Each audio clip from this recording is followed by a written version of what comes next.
সন্ধ্যা 7:30টায় জাতির উদ্দেশ্যে ভাষণ দেবেন প্রধানমন্ত্রী শেখ হাসিনা। প্রধানমন্ত্রীর উপপ্রেস সচিব সাখাওয়াত মন গণমাধ্যমকে একথা জানিয়েছেন।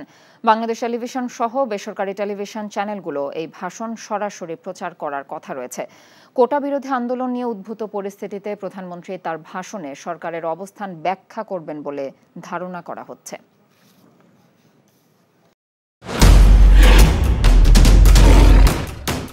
মাসুদ চেয়ারম্যান চাপলে কি হয় জানোস না? এমন মায়ের মারুম কুত্তার মতো খালি সাইড পারবি। তুই যদি আমার বউ আস, তুই হবি রাজরানী আর আমার বউ টুনি বিবি তোর বান্দি। আমার সংসারটা কেন ভাঙতে সময় না? নিজের জামাই আটকা রাখতে পারেন না? কেমন বউ আপনি? কেলেঙ্কারির আর কি বাকি আছে? বদনাম তো শৈলেই লাগছে। আপনার প্রথম বউ কি আত্মহত্যা করছিল নাকি আপনি মারছেন?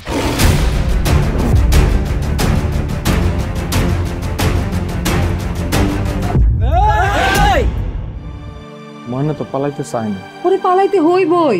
ময়না রে, তুই আমারে মাফ করে দিস মা। আমারে খাওয়ানোর মধ্যে বিষ মাখায় মেরা ফলাইতে চাচ্ছে। মাইরা একেবারে আম গাছের লগে ঝুলাই দিবেন যেমনি আপনার বড় বড় মাইরা ঝুলাইছিলেন।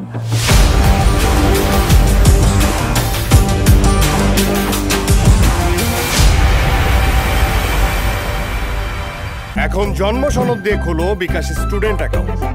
নিজের বিকাশ নিজে কর।